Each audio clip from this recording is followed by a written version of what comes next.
Mieke Guerrier a grandi dans Parc Extension et habite aujourd'hui au Hochelaga Maisonneuve. Montréal a beau être multiculturelle et ouverte, elle est aussi, selon lui, parfois raciste. La mort de George Floyd aux États-Unis l'a secoué. Ça, c'est la pointe de l'iceberg.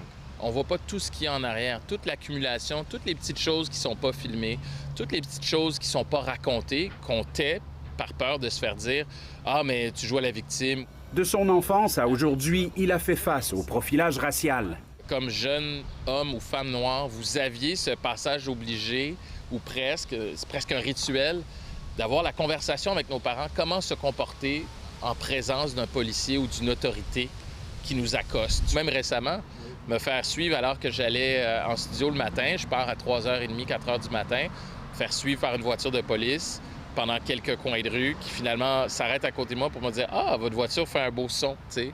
Pourquoi moi? Pourquoi ça arrive pas aux autres? Et pourquoi quand je parle de mes amis qui font partie de la majorité, ils ne vivent pas ça? » Au cours de la dernière année, la Commission des droits de la personne du Québec a ouvert 76 dossiers liés au profilage racial. Un rapport publié l'an dernier a confirmé le problème à Montréal. Ce qui ressort nettement de ce rapport, c'est que les jeunes noirs sont susceptibles d'être interpellés 5 fois plus que la moyenne des jeunes Québécois. Et les femmes autochtones également. La dernière fois que je me suis fait traiter de nègre, puis je vais le dire comme ça, c'est à côté de la rue Joliette. On ne reçoit pas de coup de fouet, mais le coup de fouet, on peut le recevoir socialement, mais il fait tout aussi mal. Des exemples, Mieke en a beaucoup. Il se souvient de cette femme il y a quelques années. En parlant des immigrants, elle disait les importés. Mais pour elle, c'était pas... Et c'est là où je dis que on voit le racisme comme quelque chose de violent, de volontaire, mais ça ne l'est pas toujours. Parfois, on peut être blessant sans s'en rendre compte. Anne-Sara, Fabrice et Mehdi vivent à Montréal et sont dans la jeune vingtaine. Avez-vous l'impression que Montréal est une ville raciste ou en tout cas pleine de préjugés? Je dirais qu'on est vraiment moins pire qu'à certaines places ailleurs dans le monde, mais c'est impossible que ça n'existe pas du tout. Je veux dire, oui, il y en a. Est-ce que Montréal, c'est une ville raciste? Non.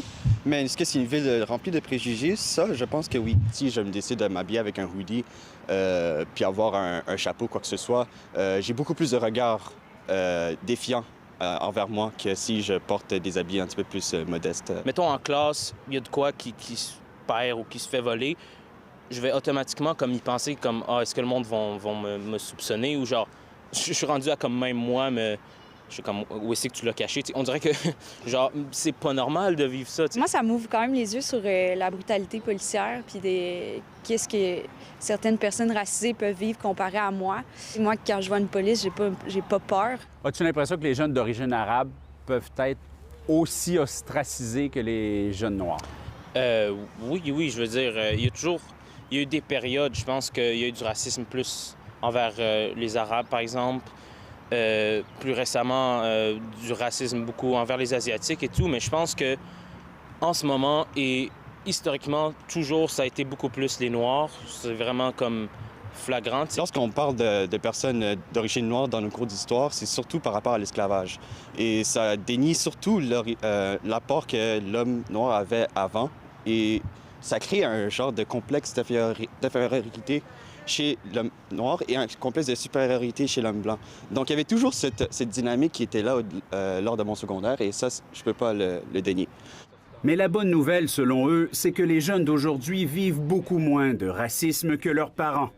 Dans notre génération, je me sens vraiment chanceux parce que si quelqu'un peut avoir des pensées racistes ou de quoi, va pas se permettre de vraiment le faire parce que c'est mal vu dans notre génération. J'ai vraiment l'impression que notre génération, c'est moins pire puis qu'on a envie d'être alliés par rapport à cette cause-là. On a accès aux réseaux sociaux, contrairement aux autres générations du passé. Et ça nous permet d'avoir un regard sur le monde qui est beaucoup plus divers. Donc, ça permet à des jeunes comme moi ou à des jeunes ou à des injustices d'être révélées au visage du monde.